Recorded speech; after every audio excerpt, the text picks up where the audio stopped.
The lights danced off the mirrored wall, casting the entire room in a dreamlike haze. I held my glass of white wine standing quietly in the corner of a high-end art exhibition in downtown Denver. The guests were dressed to the nines, lively conversations filled the air, and the soft sound of piano music drifted gently across the space. Everything was nearly perfect. Until I saw it. Me. Ellie Hartman, 37 years old, director of an interior design firm. A woman who believed, until this very moment, that she was in a peaceful marriage with the man she'd chosen at 24. And now, I was staring at him. Jason. My husband wrapping his arm around the waist of Tessa, my best friend for the past 10 years. They were only a few steps away from me, thinking the massive mirrored installation behind them only reflected lights and distortion. But it didn't. Mirrors don't lie. Jason's hand was sliding down her lower back, and Tessa tilted her head, smiling sweetly as he whispered something into her ear. My heart jumped, stabbing sharply inside my chest. The glass in my hand trembled violently. I tried to stay calm, but my throat was so dry I couldn't even swallow. A soft ping came from my purse, snapping me out of the trance.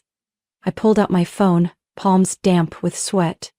A message from an unknown number. Look in the mirror. They've been like this for 4 months. I'm sorry you had to find out this way. I nearly dropped my phone. My heart pounded so hard it felt like someone was punching my chest from the inside. Jason and Tessa still didn't realize I was watching. She clung to his arm, her fingers tracing circles on his suit jacket like it was their private joke. Nothing about it was friendly. I took a deep breath and stepped out of the shadows. My heels echoed loudly against the white stone floor, drawing glances from nearby guests. Ellie! Tessa turned, eyes wide in a fake display of surprise. You have to see this piece. Shattered Memory. It's incredible. Jason pulled his hand away, awkward like a child caught red-handed. I walked right up to them. The piece they were admiring was a broken mirror, reassembled into a warped human face. I looked Tessa in the eye. That's a fitting title. Shattered Memory. Then I turned to Jason, my voice low and steady. How long? Jason's face froze. I don't know what you're talking about. I'm asking how long the two of you have been sleeping together. The room gradually quieted. A few guests turned to look, subtle glances becoming stares. Tessa blinked rapidly. Ellie, you've misunderstood.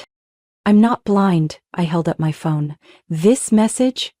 Someone saw everything, and 4 months isn't a misunderstanding, Tessa. Jason gently touched my arm, trying to calm me.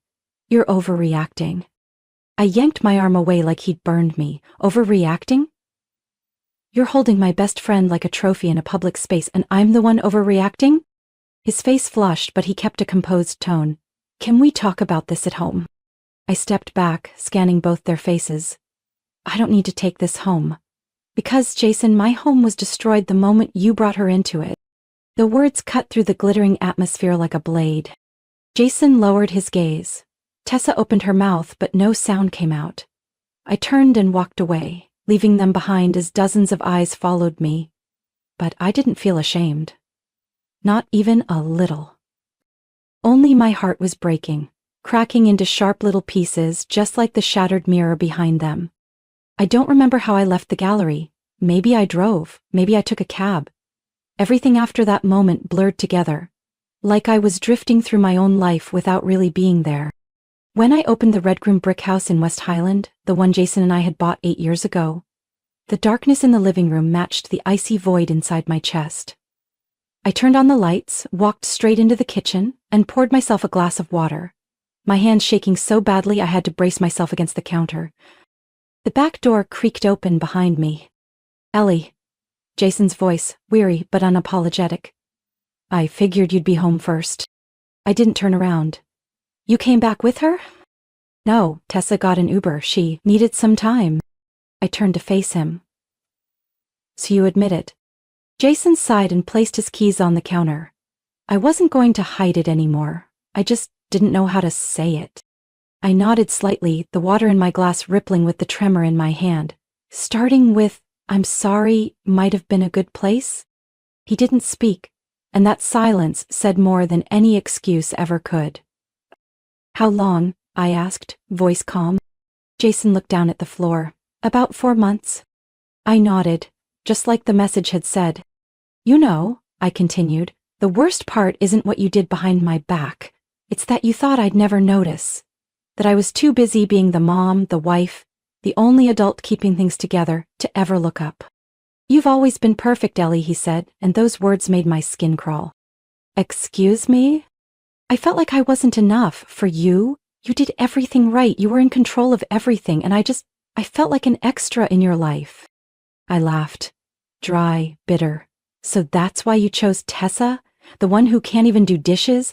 The one I had to cook for every friend's retreat? The one who still calls me every April to ask how to file her taxes at 35? Jason frowned. "She listens. She doesn't judge. She makes me feel..." "Understood," I cut in. "Sounds familiar. I said that exact thing about you, to Tessa. I guess she took notes?" He didn't respond. I turned away and hurried upstairs. I couldn't stand there a second longer without wanting to throw something against the wall. The bedroom door swung open with a sharp click. I stood in the dark room, eyes fixed on Jason's gym bag still resting by the armchair. My hand reached for the zipper on instinct. I wasn't looking for anything specific. Maybe just a sliver of hope that he hadn't betrayed me completely. But I found it. A small, old black phone. No SIM card, no case. I powered it on. The password? I tried my daughter Haley's birthday, June 23rd. The screen lit up. Dozens of messages from T appeared, marked with heart emojis. Selfies taken in my living room on nights I worked late. Messages about pulling funds early. Notes on asset division in case something happens.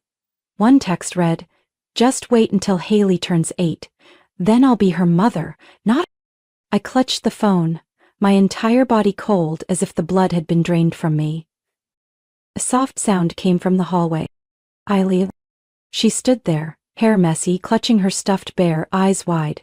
"Mom, are you sick?" I quickly shoved the phone behind my back and wiped my tears. "It's nothing, sweetheart, just a little stomach ache." She stepped closer, placing her tiny hand on mine. "I heard Dad talking to someone. He said, you're really mad at him." I gripped her hand and nodded. "Mom and Dad are having some trouble. But I love you very much. You know that, right? Is Dad coming back home?" I kissed her forehead. "Grown-up things can be a little messy sometimes. But you'll always have me, I promise." After tucking Haley back into bed, I returned to the bedroom. Jason stood there, tense. I didn't let him speak. I held up the phone. "You should get ready. And don't you dare move another cent from our accounts. If you think I'll sit back and let you and her fight for custody, think again." The next morning, I went to my father's law office. Benjamin Hartman, a man known throughout Denver's real estate and legal circles for winning the most complicated divorce cases. His office was on the 18th floor of a glass tower near Civic Center Park. The entrance read, "Hartman and Associates," etched into glass like a silent warning. "No emotions override reason here." I stepped into his office, wide, dignified, filled with the familiar scent of leather, old paper, and strong coffee. "Ellie!"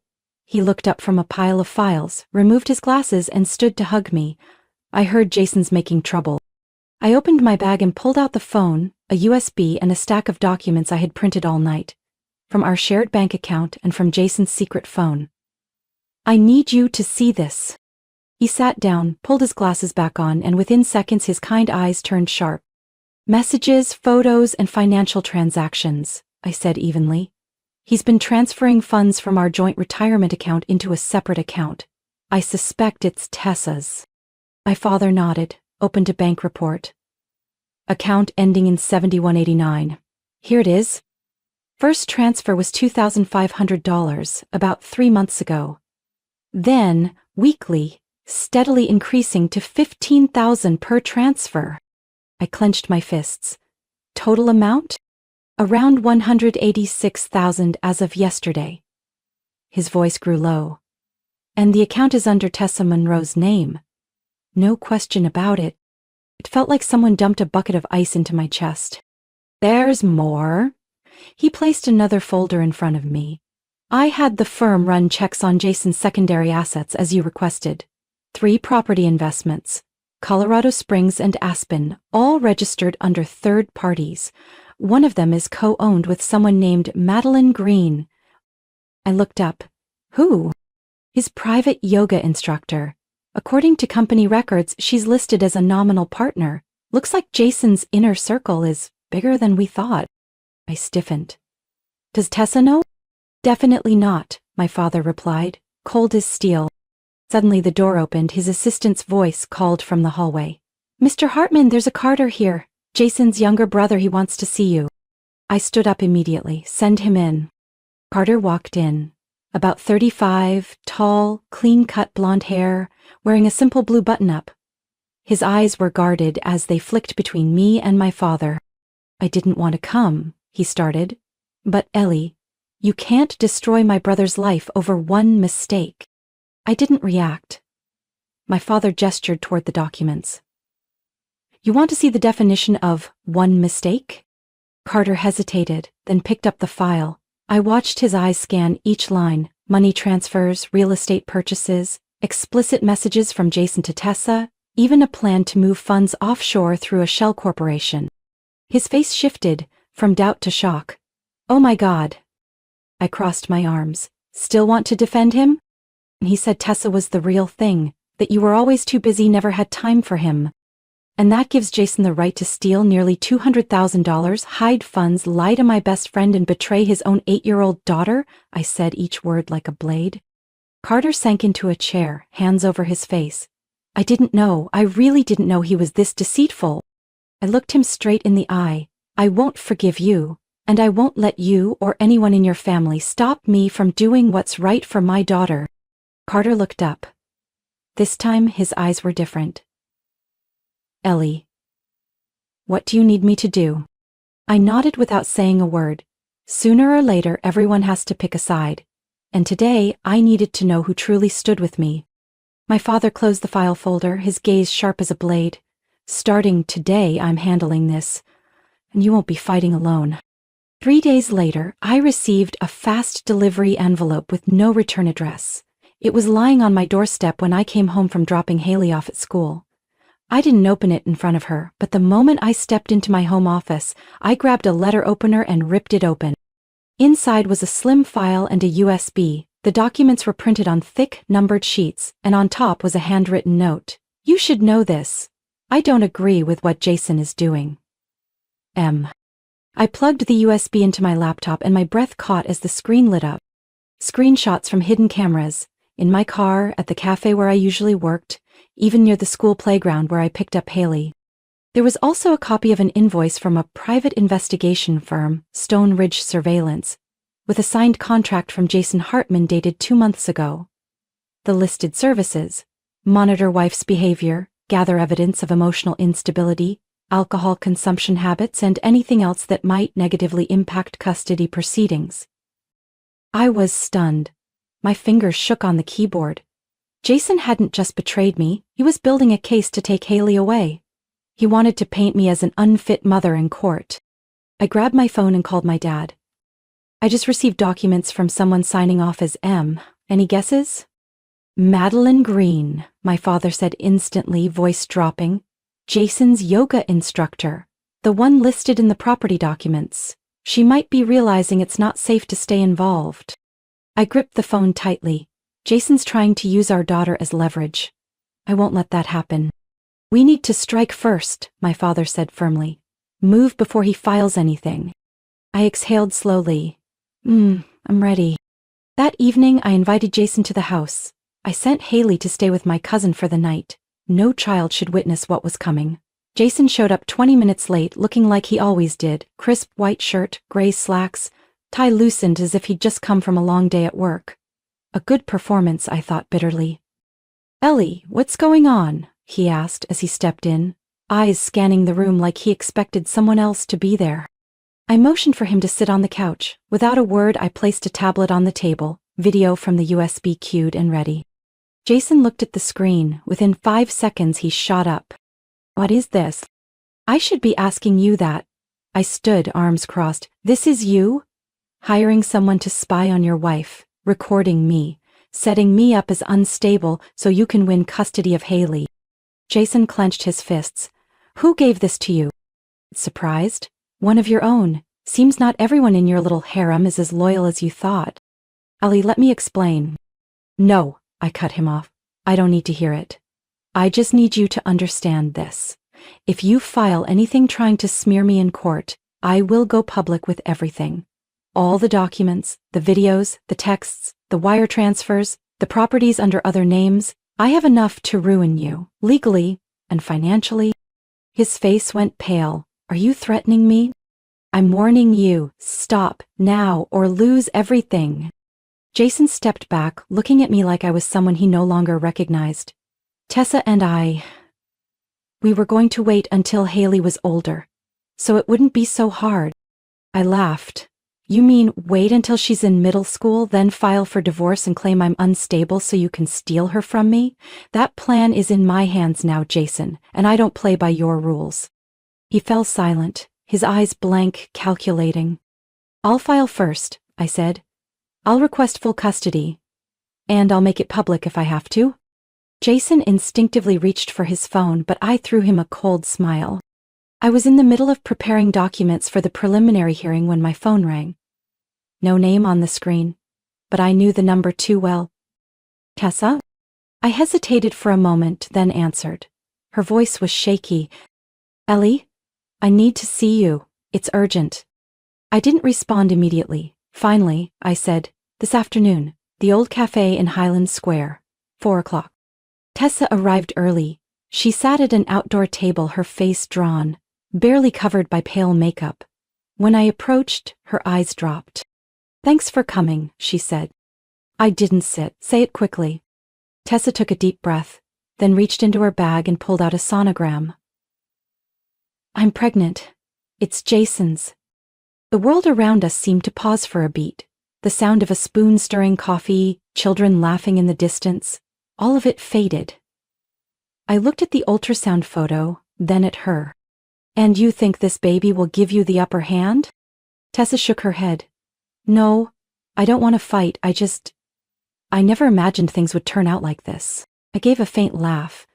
Not out of humor, but because her words were painfully familiar. Right, because clearly you were only thinking about the good stuff when you slept with your best friend's husband. Tessa looked down. Jason said he felt stuck between us, that you always controlled everything, that he couldn't breathe when he was with you. I crossed my arms, eyes locked on her. And you believed him?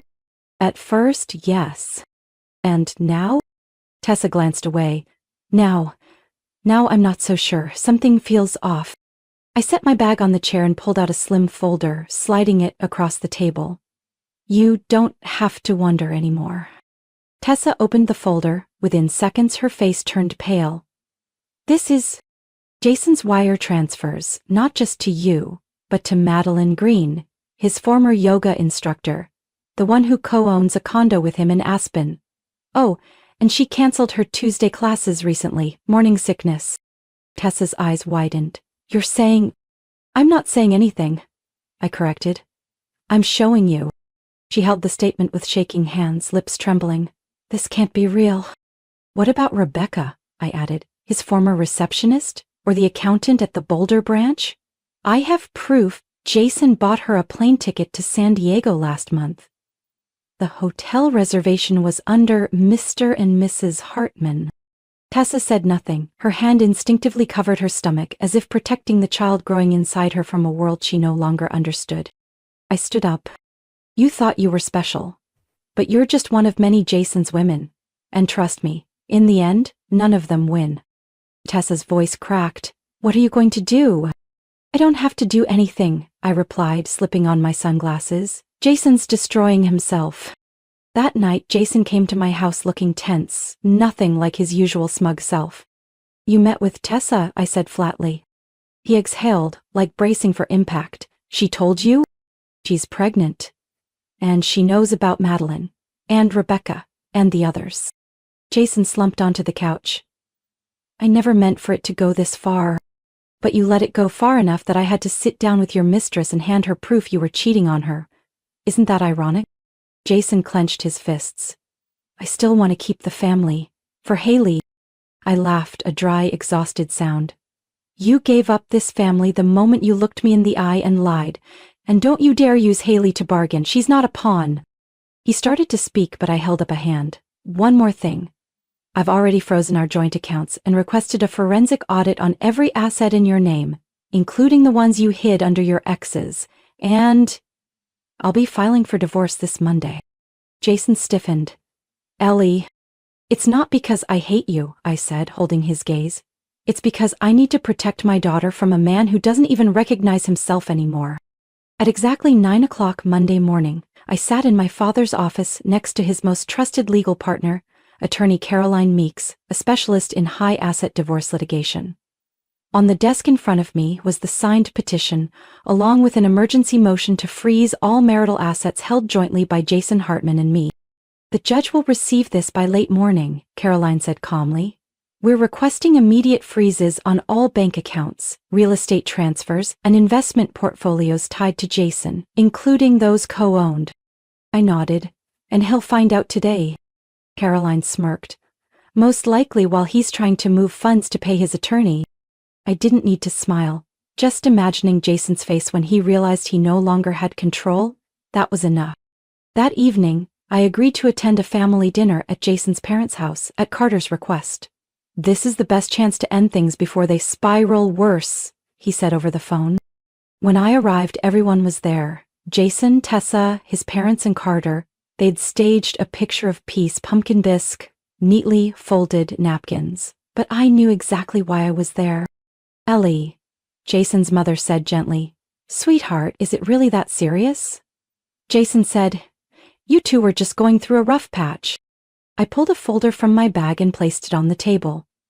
I hope you've all finished eating, because what I'm about to present might kill your appetite. The room went still. Jason growled. You came here to humiliate me in front of my family? I came here to finish this in the open with clarity. I opened the folder. Here are Jason's transaction statements, funds wired to accounts under Tessa Monroe, Madeline Green, and Rebecca Powell, nearly $240,000 over 9 months. Tessa grabbed the folder, her lips trembling. Rebecca who? I turned to her. Ask Jason. There are a few more names I haven't gotten around to yet. Jason snapped, Ellie, you have no right. And here, I cut in, is a copy of the contract Jason signed with a private investigator specifically instructing him to monitor me for anything that might hurt his custody case. Jason's mother gasped. Jason, is that true? Jason looked around, flustered. You don't understand the context. Carter stood up. I understand. I understand you're a man who betrayed his wife, lied to his friends, and pulled the dirtiest tricks to win custody, just to protect your image. I thought I could still defend you. But no. You've already lost everything. Tessa said nothing. She picked up her phone and quietly walked away from the table. I pulled out the final stack of papers. This is the divorce agreement. I'm requesting full custody of Haley, our current home, and asset division per the original prenup. Sign it now or I'll submit all this evidence to court, including the recordings from your former assistant Maria, who's agreed to testify. Jason clenched his fists, his face turning red. You can't do that. I can, I said coldly. The court will be very interested in the fake psychological profile you built to gain custody, and the professional ethics board. I'm sure they'll love your secret financial activities. Carter slid the pen toward Jason. Sign it. Don't make Haley grow up with a father who would use his daughter as leverage. Jason looked at me, then at the eyes now fixed on him. At last he picked up the pen and signed each page. Smart move, Ellie, he muttered. You planned this all along. No, I replied, taking the folder back. You walked yourself into this, I just ended it. I left the table without looking back. Out on the front porch, I found Tessa, standing with her phone in hand, eyes red. I thought I could be a better mother than you, she said without turning. Now I'm not so sure, I said softly. There's still time to be a decent person, but not by destroying someone else's family. She nodded once, then walked away in silence. 2 days after Jason reluctantly signed the divorce, I got a call from Maria Alvarez, his former assistant. I had always thought of her as just another forgettable cog in his corporate machine, but her calm voice on the phone made me set my coffee down mid-sip. "Ellie, I think you should know, Jason didn't just cheat on you with 3 women. I froze, fingers hovering above my keyboard. In fact, she continued, he had at least 5 ongoing affairs. I was the one booking his meetings, his hotel rooms, hiding payments as business expenses. I kept copies of everything." I clenched my hand. Why tell me now? I was fired last month for refusing to cover up more, but I can't sleep at night with the guilt. I've got nothing left to lose, Ellie. If you want testimony, evidence, call recordings, I have it all. We met at a small bakery in Wash Park. She brought a USB and a file folder. Inside were receipts, printed emails, and a list of women, each marked with symbols. A few names I already knew. The rest shocked me. Cecilia, Alina, Brooke, mostly former employees. A few, female clients from conferences Jason attended. Then Maria opened her phone and played an audio recording. Jason's voice came through clearly. "Rebecca's finalizing her immigration paperwork. She doesn't want to have the baby here, it's too loud. I've already wired her the money. Tessa still thinks she's the only one. Hilarious."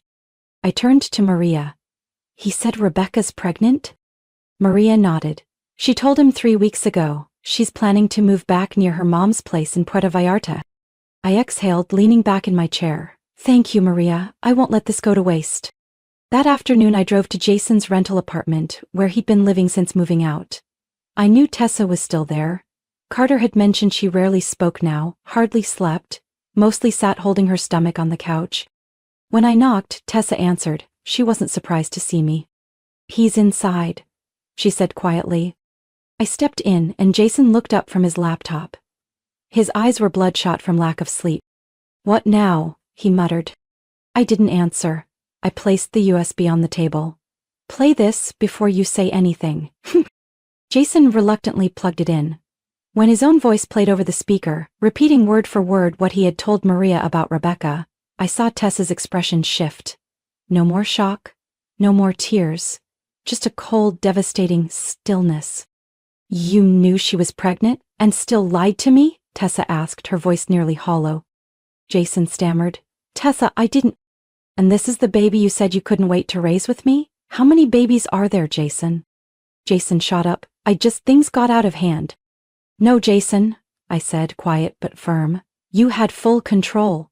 Every hotel room, every bank transfer, every sweet word you recycled for every woman." Tessa silently stood up, grabbed her purse and coat. Before leaving, she turned to look at me, then Jason. "You said I'd be the last, but you were wrong. I'm the last one to put up with this." The door shut behind her like the final punctuation mark to whatever remained between them. I stepped closer to Jason, retrieving the USB from his hand. He looked at me, his eyes devoid of fight. "You think I came here to rage?" "No, I know you came to end it." I nodded. "At last you get it." I looked around the messy apartment, the place he traded his whole family for. A home. A daughter waiting for her father to show up at her piano recital next week, unaware he'd already erased himself from her picture. "Goodbye, Jason." I turned away without waiting for a response. I didn't need an apology. I didn't need an explanation. On a mid-April morning, sunlight streamed through the kitchen window, glowing on the wooden countertop where I was slicing strawberries for breakfast. Haley sat across from me wearing her sun-print pajamas, doodling in her coloring book. "Can we plant more flowers this afternoon, Mommy?" She looked up, eyes sparkling. I smiled. "Of course we can. Today's Lavender Day." Since everything ended, Haley and I started over with the smallest things. Planting a new flower each week, adding a fresh photo to the wall each day, and telling bedtime stories that held no trace of pain. We called the little garden behind our house the Rebirth Corner, where Haley planted seeds of hope and I slowly replanted myself. Wesley arrived around 3 p.m. carrying 2 warm sandwiches and a bottle of fresh lemonade. He wore a simple button-down, faded jeans, and that easy smile that warmed me more than any blanket during the cold months. "Where's the princess?" he asked as he stepped into the backyard. "She's digging holes for the lavender," I said, wiping my hands on my apron. Haley came running out of the shed with a trowel in hand. "Uncle Wes, you have to plant 3 flowers today. Mommy says purple ones are for people who are funny and know how to cook."